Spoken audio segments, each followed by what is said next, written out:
Yeah, welcome to this video for round 7 of Tata Steel 2013, and it's round 7, meaning we are almost we're at half time, so to say. We have got 13 rounds total, so let's see what happened today. I'll start with the game Leko against Carlsen, and if you've got the suspicion that this is probably not the most exciting game, and therefore I start with it, then you're right. We have the dreaded Berlin defense against the Rui, and Leko went for the rookie one line, which I already called very, very boring in some previous round, and this game is no exception. After a couple of moves, we have this redeployment. Black wants to play d5, and this is White's idea here to prevent d7, d5. But still, if you look at this bishop gets traded off. White doesn't want to play f4. This would only weaken his position. So something like this is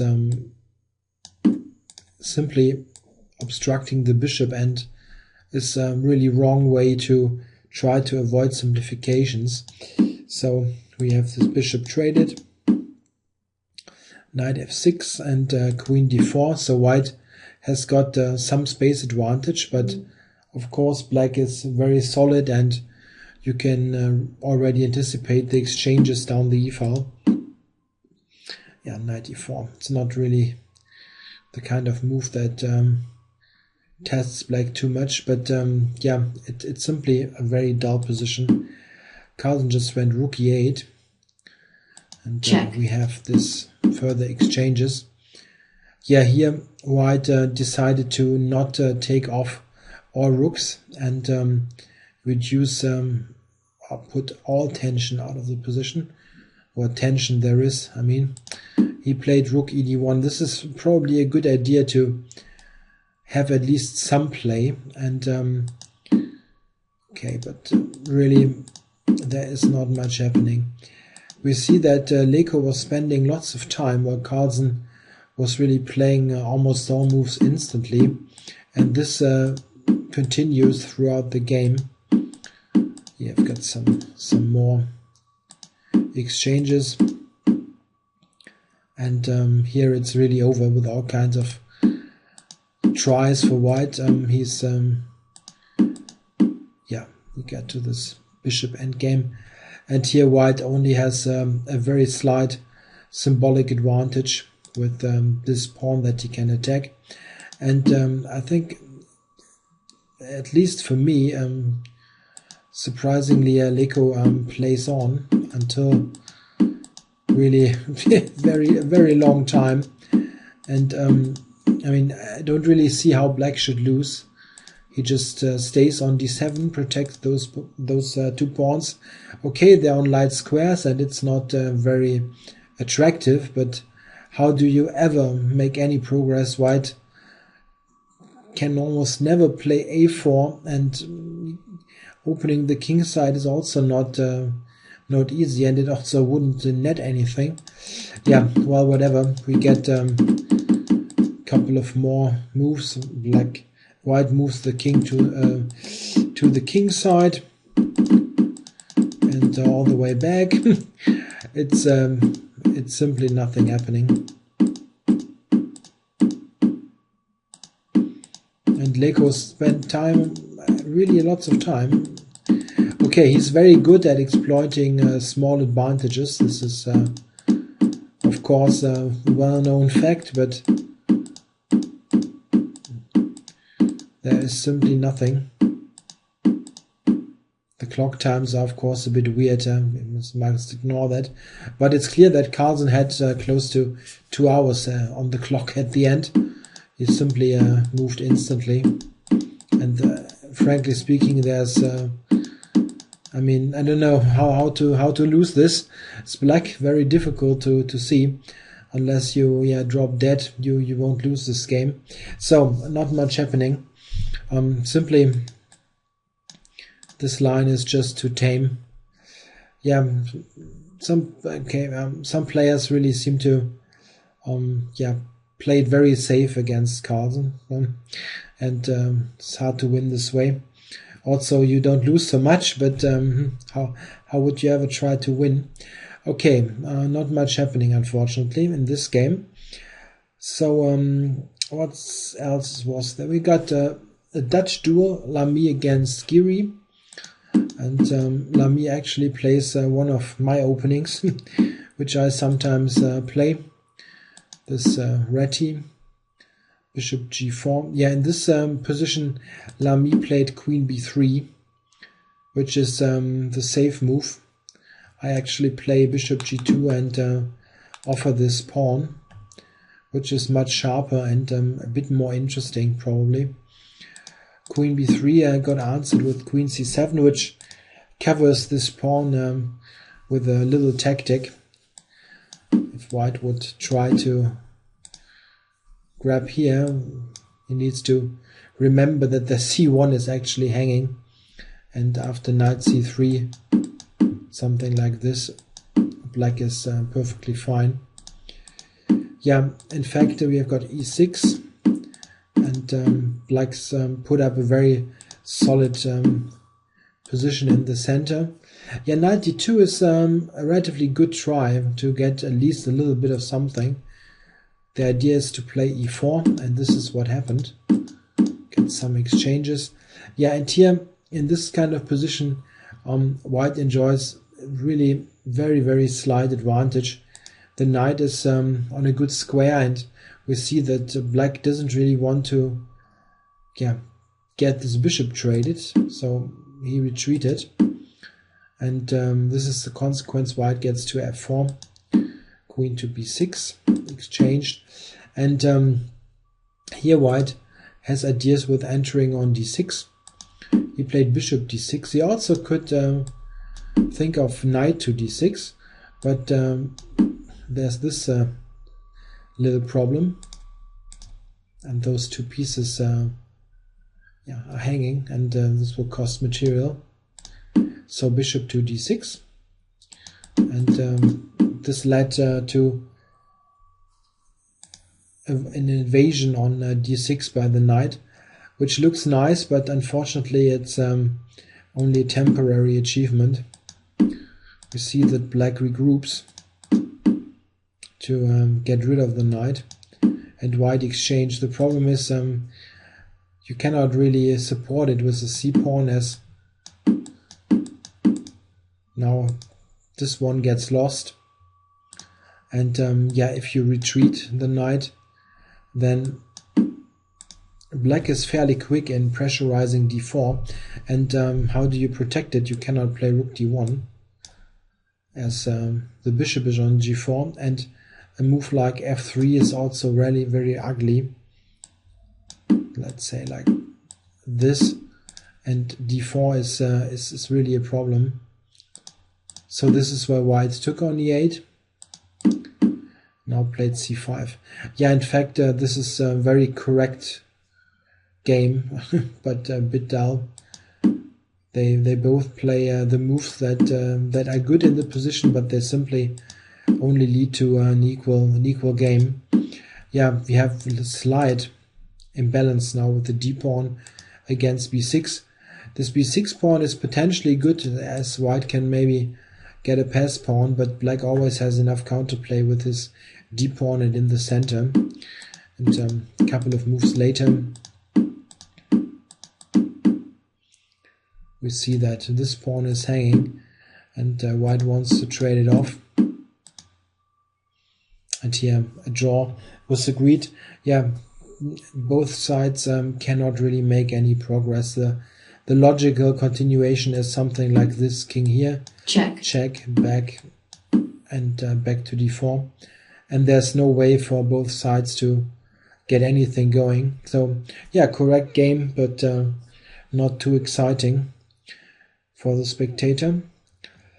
Okay, Zukov against Krishna. Yeah, Zukov has lost, I think, 2 games in a row against Carlsen and Aronian the round before, and therefore I guess he certainly wanted to have a safe game. He played e3. His pet line here, he actually has written a book last year about this, the Strategic Nimzo Indian it's called, and it's certainly the best book on the e3 line that has been published. And he had all this in there on, I don't know, 300 something pages. Okay, b6, the Karpov variation, and all this is standard and well known.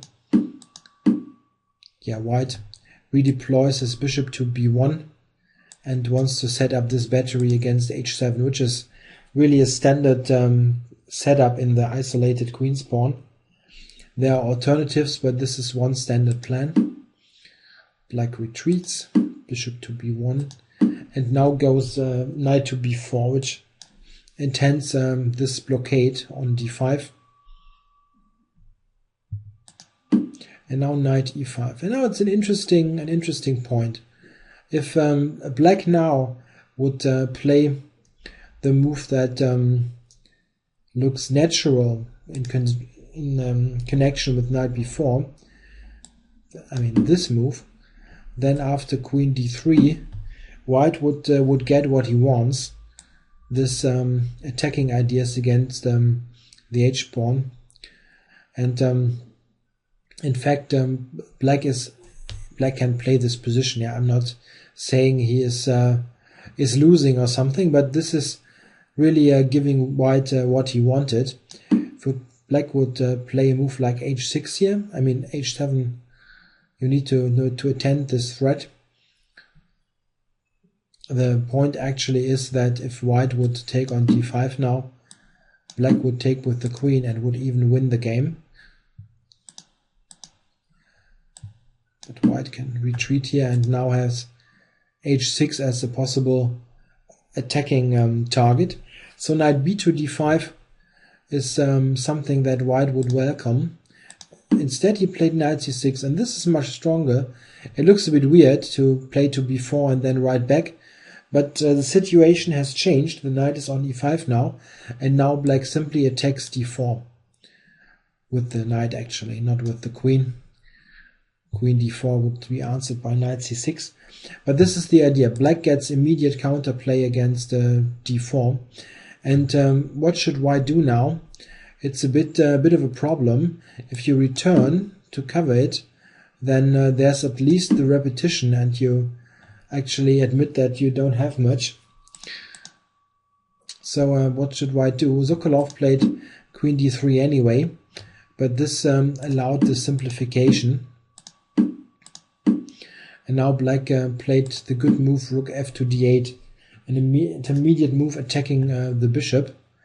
If white would take now on f6, black just recaptures, very strong, attacking both bishops.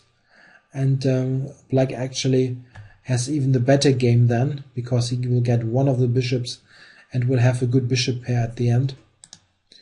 So white needs to retreat this d3 bishop. And now we have some exchanges. Now a7 is hanging, and knight d6 is an idea, but black defends accurately. He plays bishop to d5, counter-attacking the a2 pawn. And here he got it back and only needs to worry now about b6. White has a slight temporary initiative with the rook here, but he simply defended well, and with this maneuver got the e5 pawn back. Yeah, black has restored material equality, and yeah, white at the end is left with a b pawn, a passed b pawn, but black has no problems at all because he's well centralized, and especially the king is involved. So we see that black has no problems at all. White cannot push this pawn, so it's arguable that black even is slightly more comfortable. But in the game, Zukov managed to consolidate, and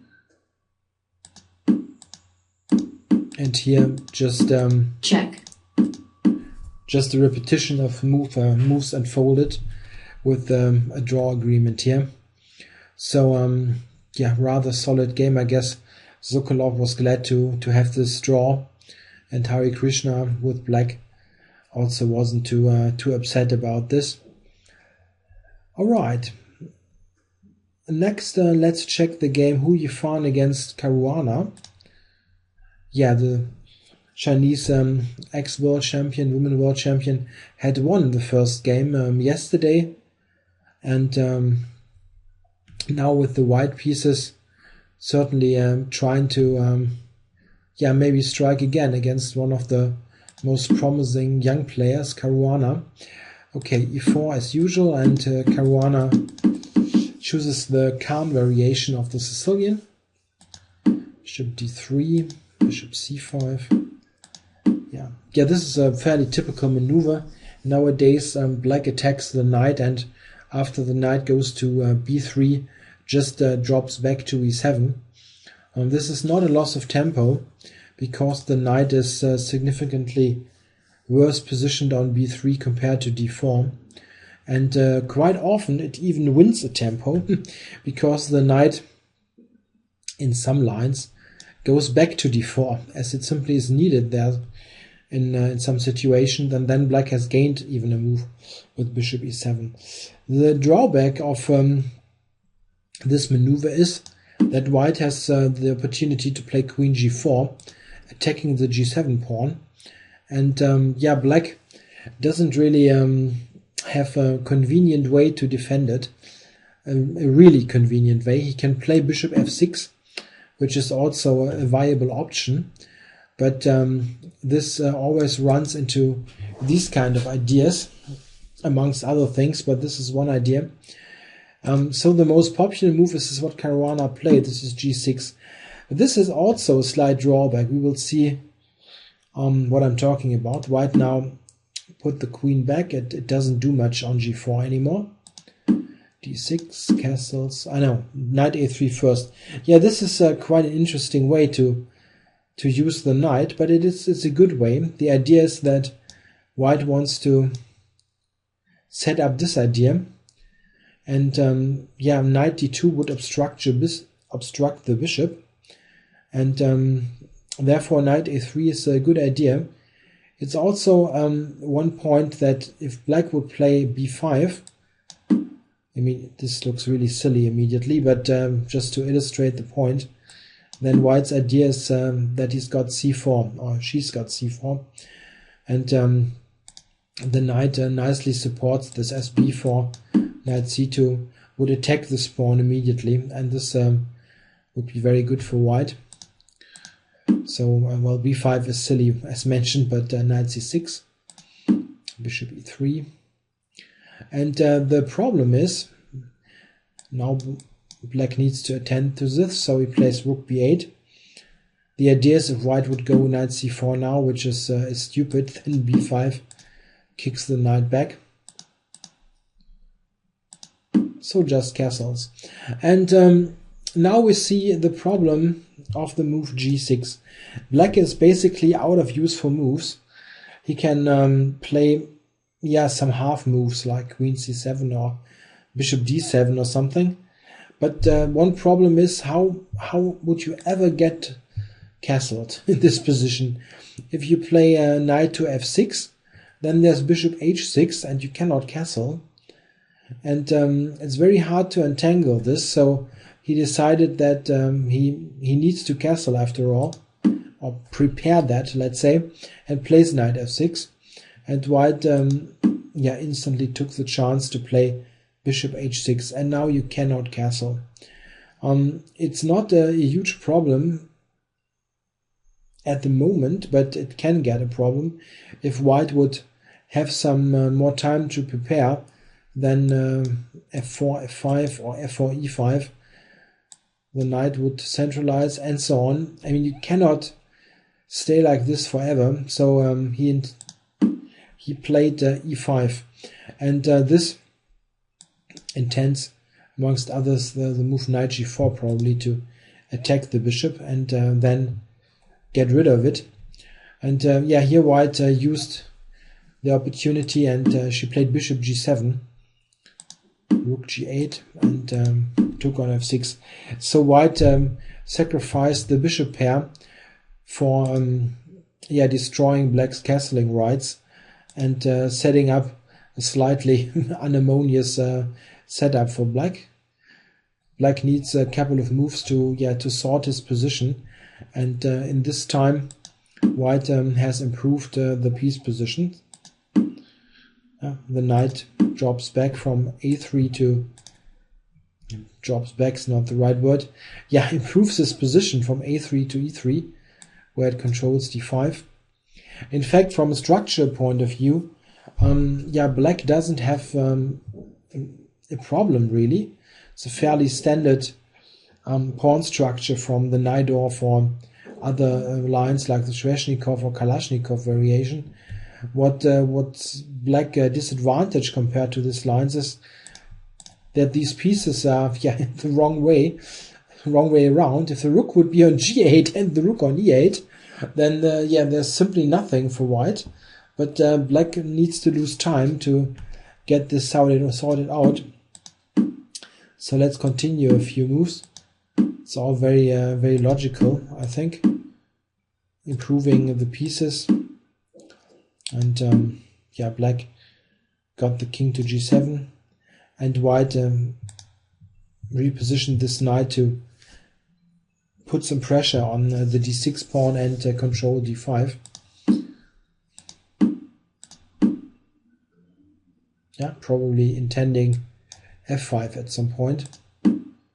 Rook a3, knight b to d8, bishop c4. Oops, no, a pawn c4, sorry. Pawn c4. And here black took off this knight. Fairly standard to get rid of this bishop. He could have done that all the time, but he waited until this pawn landed on c4. Queen takes. Yeah, in this position black had a choice. He decided to play a sit and wait move. Also could have played f5, which I like actually. I'm not the most patient person in the world, so like to play those active moves if possible. But of course you also weaken yourself a bit, so maybe he didn't like that so much. But I think it's certainly playable. It's not a completely terrible move. Yeah, well, bishop d7, trying to improve the bishop. Knight to d5, takes. Yeah, and this is very common pawn structure in the Sicilian, actually. In those Sicilian lines with e5, white has got a space advantage, and he's got, or she in this case, got 4 against 3. So 4 pawns by white against 3 by black. And therefore white intends to play for a pass pawn on the queen side. And actually the piece positioning, I mean with rook a3 is very flexible, and white is quick with b4. Doesn't look too bad. This positions, usually it's favorable for white to have a couple of pieces exchanged, and this has already happened here. The typical counterplay is actually f5. And we see in the game, let's see what happens, rook b8, queen b6. This is an interesting decision. I actually think that this move is probably even better, as it prevents the b-pawn advance, and has got this idea, rook b3 to b6, which would be a really nice position for the rook. But okay, knight queen to b6 is also interesting. Yeah, black hasn't got much choice.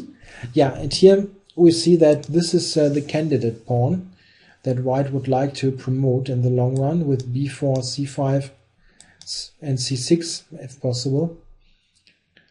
Yeah, I believe white is slightly better in this position, and black needs to get counterplay quickly, and this is what he did. He went for f5 instantly, b4, and e4, getting a passed pawn himself. takes, and bishop e2.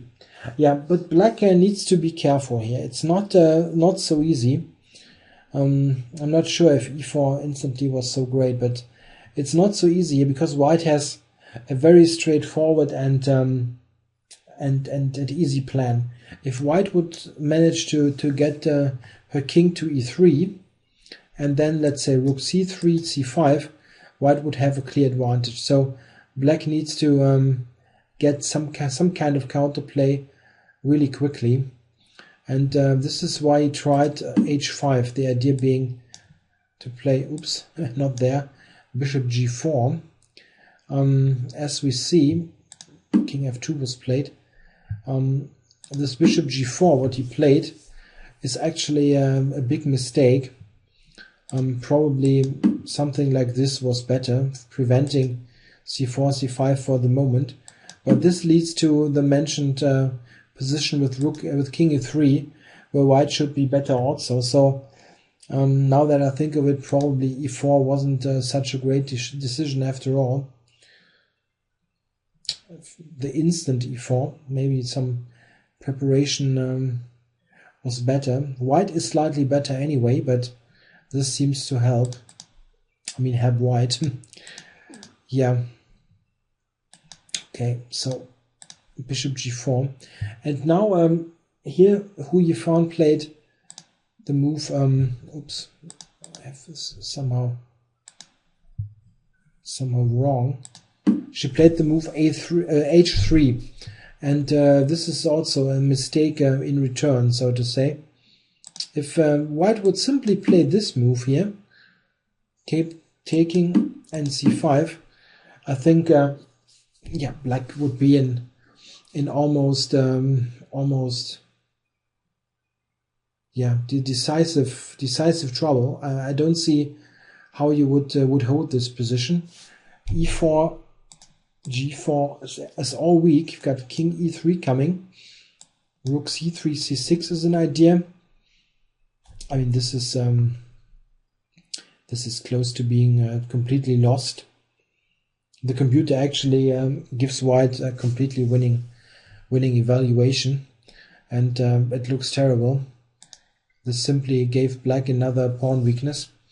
What I think is she played h3 and probably overlooked check. This e3 check. Otherwise, h3 would have been a good move also. But taking was really simple and probably decisive. After e3, black manages to get the activity that he needs. Takes and rook e4. This is the important thing, that this rook instantly attacks c4, and you cannot really keep this pawn if white would try to cover it, something like this. Yeah, okay, white could try to cover this way, but then black would activate the king, and this is enough to keep the balance. So we had this exchange. Check. And after a couple of more moves, check, where not much happened, check, check, check, a draw was agreed. So yeah, a big chance here missed by Hu Yifan. She could have gotten the next big scalp here with capturing on g4 and then c5. And yeah, a bit of a shaky game by Caruana, who easily could have lost here. If the time is correct, she was down to 30 seconds here. Yeah, this looks like, yeah, she was very, very low on time here. I mean, the time is not 100% accurate here, but usually close to the truth. So maybe this was the real point, the time management. Alright, so a draw in this game. The next one that I wanted to show is Carlsen against Aronian. So very important for the standings. Aronian has won 2 games in a row, and certainly was looking for more. And Carlsen is one win behind Magnus on shared second place. Okay, the Ruy Lopez. yeah, somehow, as mentioned in this tournament, there are lots of e4 players and lots of players who play e5. So we've got this Rouleau pass openings all the time. Yeah, we have a4 here, another anti-martial. Aronian prefers this b4 move.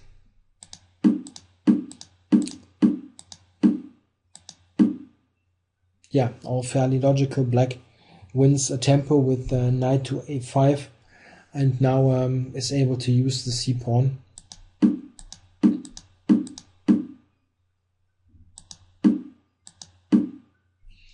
Yeah, fairly standard moves, and now white goes for d4. This has been played before. I just briefly looked it up, but it's not a main line. Yeah, black captures 2 times. The idea is that if white would take now on d4, black could play this kind of way and push the bishop all the way back to b1. This is why white probably went bishop to f4 here first, and maybe recapture later. But now Aronian played the interesting move b3. And this somehow gets white into some coordination trouble. He captured, of course, and now bishop to e6. Yeah, and now we see that this is quite annoying here. So white knight cannot really move. White also cannot take on d4, and as b3 is hanging. So this is what I'm talking about. And what should white actually play? He decided to go bishop a2, get out of this attack by the rook. But then d3 was played. Very interesting. Aronian is a very creative player in these e4, e5 structures. And yeah, okay, this has a tactical idea if white takes, which he did, but also intends maybe to play knight to b4, actually securing this pawn. So this is why we have this kind of transformation. And now rook c8. This is the point, getting this knight into a pin on the rook. b3 and knight e4. Yeah, very nice piece of calculation by Aronian, and this transforms the position to something that must be slightly better for black. It's got the activity and the active knight, and this forced line that we have now with d5 leads to mass simplifications. Okay, queen a5. So black attacks this pawn and still has got pressure on the c4. White played bishop e5. This is very sensible. You want to get rid of one of black's bishops. He took, and I think here white made a slight mistake. But the move he played is very natural. Queen e5, attacking the queen, and I think he probably somehow miscalculated. Knight takes e5 still seems to be around equal. It's maybe this move that he didn't like, to get into this big pin, but it seems that after what was the move? I think queen d2 was the move. Just a second, need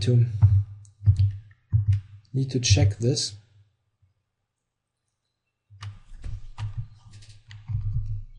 Queen d2, yeah, queen d2. This seems to be still around equal. Black takes here. Yeah, and this is just completely equal. These pawns will probably even get exchanged. So this was played, but I forgot this line. Queen takes a4. This was also something you need to calculate. But here rook a2 seems to draw instantly against a6. Black will get c4, of course. So we have a complete trade of everything.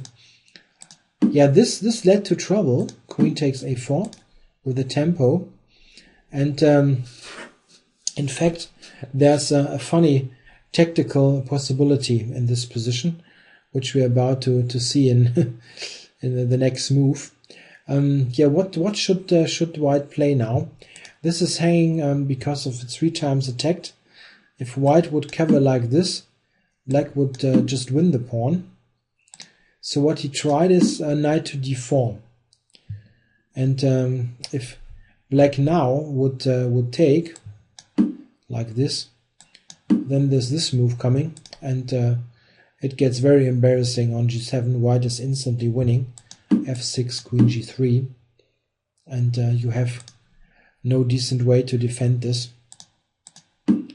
But this move was played. Bishop takes h3, and this can certainly come as a shock for the white player. I'm not sure if he saw this or if this was coming as a surprise. The idea, of course, if white would take, then rook e8, this queen on a4 from far away covers the pawn, and black wins decisive material. So black just won this pawn in quite funny way, and he also has got the bishop against the knight, which can be an important advantage. White activates, and black simply has a large advantage now, and he managed to make a complete winning position out of this. Around here, black has a really completely winning position, but it's still not entirely easy, and we will see what happened. Rook c3, queen a1. So this pin is annoying. Of course, at first the rook is hanging, so check. You gave this check, and now moved the knight back to protect the rook. There wasn't anything else. Bishop g4. This is not the most exact move, but it probably still wins. The best one actually was rook to h1 check. Check. King must go to g3.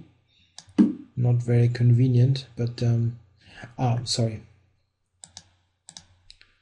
Best actually was to attack the knight first. I forgot about that. Black attacks the knight, and the problem is if it moves, then c3 is falling. So white's only move is to attack this bishop in return with rook d3, and now you give the check. King g3 and queen to f6, and this is really completely over now. Black threatens queen to h4, and if white would take the bishop, then there's this line winning the rook, and completely over. So this would have won, but he relatively quickly played bishop g4. It still keeps a winning advantage, but makes it considerably more difficult. The trick is queen f4, and after takes, queen f5, it's an immediate draw. Very unfortunate. Maybe he played bishop g4. Yeah, if you believe the time, he played this relatively quickly, and this can be one of the cases where you have seen this move a couple of moves earlier, and you think you just reproduce the line and that you have planned, and then there's this nasty surprise, and this can really unsettle a player if you overlook this move. Yeah, he gave the check on h1, king g3, and now h5, which is strong. Bishop e2, as mentioned, allows this draw with queen f5. Yeah, black is still clearly better, but it's not so easy. Played rook e3 now, protecting the knight. And here, probably black should just play bishop e6. Yeah, the problem is if you would give the check now, white just grabs the bishop. And if you play bishop e6, which would be my suggestion, then you actually threaten this, pushing the king here and continuing the attack. And also this bishop attacks the c4 pawn, it's really difficult for white to even make a move here that not instantly loses. If, for example, white would play something like knight d4, check, there's this simple continuation, and bishop d5 check is a big problem. Yeah, this bishop e6 move seems to win, really. Maybe white needs to even to prevent immediate mates to play something like this, but of course this just surrenders the pawn, and black has 2 extra pawns. Even with 1 extra pawn, if you only would have the a pawn, it would be a very, very close to winning with bishop against knight. Even knights are notoriously bad against the flank pawns, the a pawn and the h pawn. Yeah, probably bishop e6 was a winner. What he did, queen a5, also didn't look bad at all, but it's now slowly slipping away from black. He had 1 chance still. Check. Let's continue a couple of moves. Yeah, here white goes for the mate threat, and here black really needed to play queen b8 check. Check. And this, I think, was still offering fair winning chances. White must play f4, the only move, and then queen to b1. And the queen on b1, of course, covers g6. And this still looks quite clearly better for me, for black. So I'm not quite sure why I didn't play this. Certainly, Aronian was very disappointed that he still was playing, actually. Of course, he was aware that he should win, but he didn't really manage to find the decisive moves. Check. He played queen here, and now after f4, you don't really have a good way to prevent the mate. He went for the exchange sack, and queen here. Yeah, it's a draw now. White's king is too bad, so white cannot really play for a win. He can lose in some funny ways, of course. If white would play some silly move like g3, for example, then you check. And you can get mated in this way. It's quite nice. But okay, g3 is really a suicide move. Okay, he played king g3 back, preventing all kinds of, yeah, those kind of suicide missions now are not possible. White just secures the king. And check. This actually ended in a perpetual. Check. Check. Yeah, and the draw. Yeah, very disappointing for Aronian, who played really a good creative game. Got the winning position and then somehow butchered it up in here in this way with bishop g4. This was the cleanest way with rook e1 to win, and he even had some chances later, but somehow missed those. Yeah, this is nowadays at the moment the difference between world number 3 and 5 or number 6 and Carlsen. Carlsen just he just wins those games. If he's got a tactically winning position, he absolutely, I can't remember when he last miscalculated in such a good position or butchered up a defense with a miscalculation.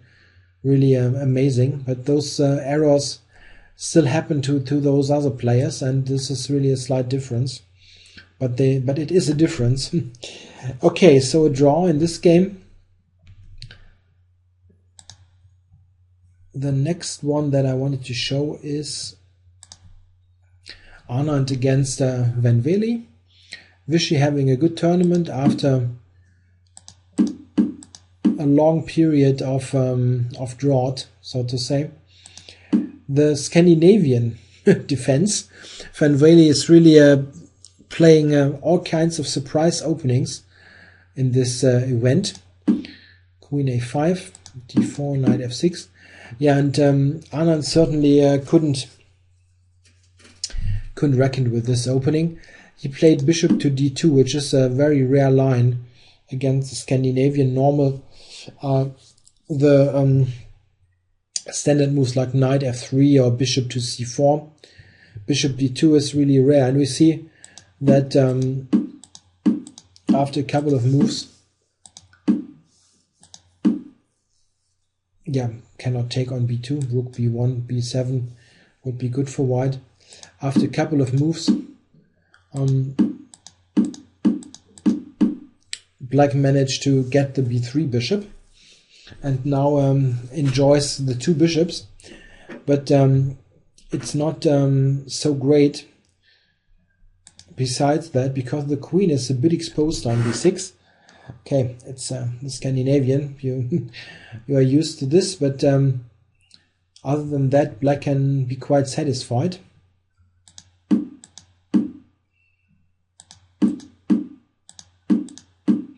Yeah, it's all very normal. White improved the knight, and now this knight controls the important squares c5 and e5. Yeah, black tries to regroup the queen, get it back into play, and Wishy plays knight e4. Yeah, and here Wely, I think, chose the wrong plan. He took on e4, which is probably alright, but now he went for f5, and this, I think, is yeah, pretty big mistake. I think I would prefer white slightly here anyway, but f5 just weakens the position too much. He probably should play some slow move like let's say b6, and trying to give this bishop an additional square.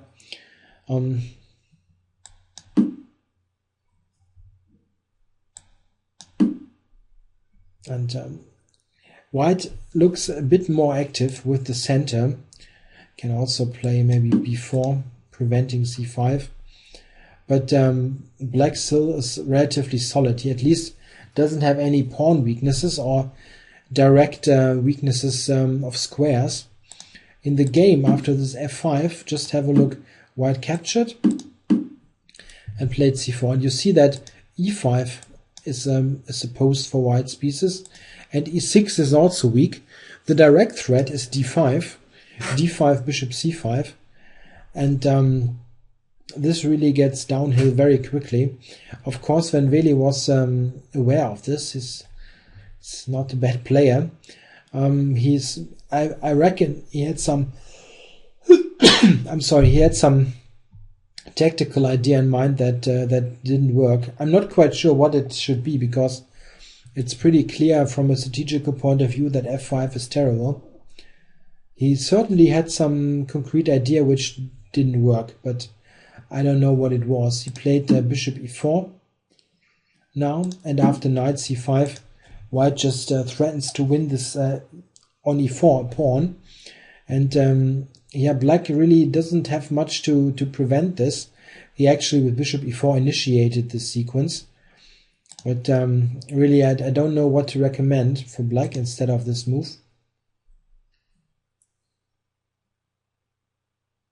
You can easily lose instantly. Let's say bishop here, d5, bishop back, bishop c5 when the queen is trapped. So I don't know. Bishop e4 at least leads pretty much by force to the game, and e4 is gone. Yeah, white just won this pawn, and have a look at the clock times. It's 18 minutes left for Wely and 1 hour 20 for Anand. So this is Anand playing in his old style, playing moves very quickly, more like a rapid game than a classical time control game. He used to do this 25 years ago all the time. When he was a youngster, he regularly played tournament games in 20 minutes. but nowadays he usually takes more time. But in some recent games he sped up again, and yeah, if it's working, you don't blunder something, then you put lots of pressure on the opponent. Yeah, okay, we have an endgame here with white just having an extra pawn, and they're pretty much didn't happen so much. The usual kind of improvement moves by both sides. Black tries to stop white from advancing further, and white gains space on the king side.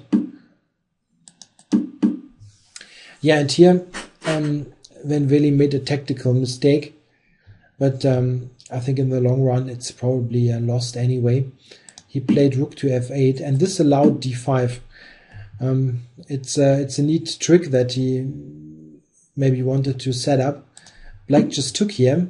The idea is if I would take on f8 now, check, then bishop c5, check on the king, wins back the rook, and black is even better. But white has check, this intermediate check, and this wins instantly now. If black plays king back to h7, then there's check, g6 check, and check. here it's just a clean piece, and a complete win also. So after rook e6, when Wely resigned, yeah, pretty clear win for Vichy.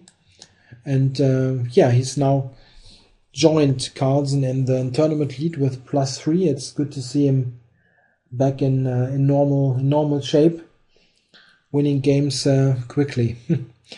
All right, so I think I'm only. Did I have all the games? Or let's say, I know I forgot one. There's still Wang against Nakamura. Okay, Wang d4, and Nakamura playing the so-called triangle setup. Queen c2 by Wang, which is a solid way to encounter this, securing the c-pawn. The thing is, if white would play the normal-looking move knight c3, then black, amongst others, would have the choice to play the very sharp Notenbohm variation with d takes c4, actually intending to keep this pawn if possible. Very sharp stuff. Queen c2 just protects c4 and is much more solid. Yeah, Nakamura decided to take and initiate queenside play with b5. We have a fairly standard kind of opening position. But now this move, I didn't look up the theory here, I must admit, but it's very uncommon for white to take on b5 so early.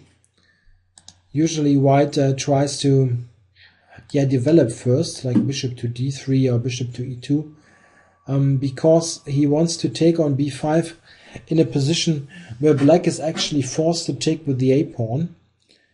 So one idea is, let's say, just from a structural point of view, it's probably not this exact check position, something like this, that after this exchange, at the end, I keep misclicking, the b5 pawn is somewhat isolated and is weaker than the b2 pawn, as white's pieces are closer to attacking this pawn than black's are to b2, and this might be good for a slight advantage if it materializes. In the game, he took on b5 instantly, and now Nakamura took the chance to recapture with the c-pawn, and this actually frees this bishop immediately, putting pressure on e4, and allows to play rook b8 with a tempo. And I think, here black already has got a rather comfortable position. He can get out his pieces quickly and even win time. Played this, rook c8 with a tempo as mentioned, queen b1. Yeah, he wanted to additionally protect the e4 pawn. This is why he didn't go to b3. b3 is also a possible place for the knight. h6. And now white played bishop e3. Not sure that I like this so much, but I didn't really find something better. The issue is this one. and black will get the bishop pair. And not only this, he now played castles. Actually, I think white should consider this move, simply because now white can use this bishop on d3 for something, at least for trading for trading against black's bishop. In the game he didn't play e5, he played castles, and now black played e5, which is really strong. This simply blockades those two pawns and keeps white's bishop on a very bad spot on d3. Black certainly has a slight advantage here. It's at least much easier to play.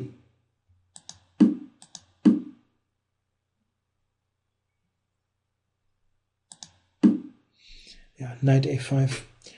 Here black played bishop a8, king h1, and in this position Nakamura decided to play for a tactical tactical transformation.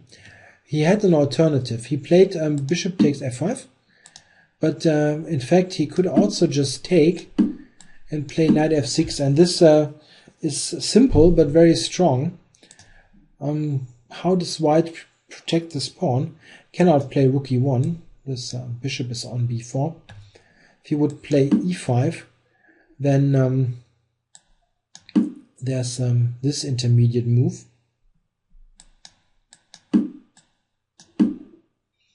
And black is just clearly better. What is this piece doing? Also, the center is very vulnerable. And what should white do? This pawn is hanging, and I cannot see how to protect it. I think this is even stronger than the game. And in the game, Nakamura also had an advantage. He took and now played f5. So a direct tactical solution, using the fact that those pieces are somewhat placed in an unlucky way. If white would take, there's e4 winning a piece. White decided to take on a6, and after this sacrifice the exchange. I think this is a really good defensive try. Takes, rook d8, rook a1. So white has got a pawn for the exchange and still hopes to liquidate the b5 pawn, which would get him much nearer to a draw. So if you would be able to get rid of the b pawns and exchange down a bit, so that you have just a bishop and bishop or knight and a pawn, then you can probably draw this. Knight b6. And black obviously intends to attack the b pawn. Here white probably should play a prophylactic move like h3, protecting the back rank so that you have a flight square on h2. After this move you still have bishop to c6, and you can hang on. I mean, black is better, but an exchange is an exchange, even for a pawn. But white can fight and try to draw this game. What he played, rook a5, you can treat as a little tactical puzzle. What does black play now? Boom. And the d4 pawn is just gone. He simply blundered to the back rank mate. And just over. Wang had 40 minutes left, so this is really a bad mistake for a player of his level. White is now instantly lost. He has no way to save himself. The bishop is also hanging, so it's a tempo gain. And now black has got even the play against the b pawn. Just a couple of moves later. Check. It got traded down. And here this is a relatively easy win, as the knight and rook will attack on the king side, and black's king also gets activated. It's a fairly easy win. and in fact it ended rather quickly with this attack on g2. Yeah, White resigned. Yeah, rather bad game by Wang Hao. He was in trouble pretty quickly and then blundered to this rook takes d4 shot, winning the pawn for black and immediately the game. Yeah, okay, a round with some not so eventful draws, but still 2 wins by Anand and Nakamura. Nakamura also now on +2. He didn't play the most spectacular tournament, but he did what he won what he was able to do. He won against Hui Fan with black, and now this game with black. So he's on +2 and not far away from the tournament lead. Yeah, thanks for watching this video. It's been almost 1 hour again, and I'll probably be back tomorrow, but I'm not 100% sure as I need to play myself and I'm not sure how long this will take, but most likely I'll do a video tomorrow somewhat later, most likely. Yeah, till then, bye.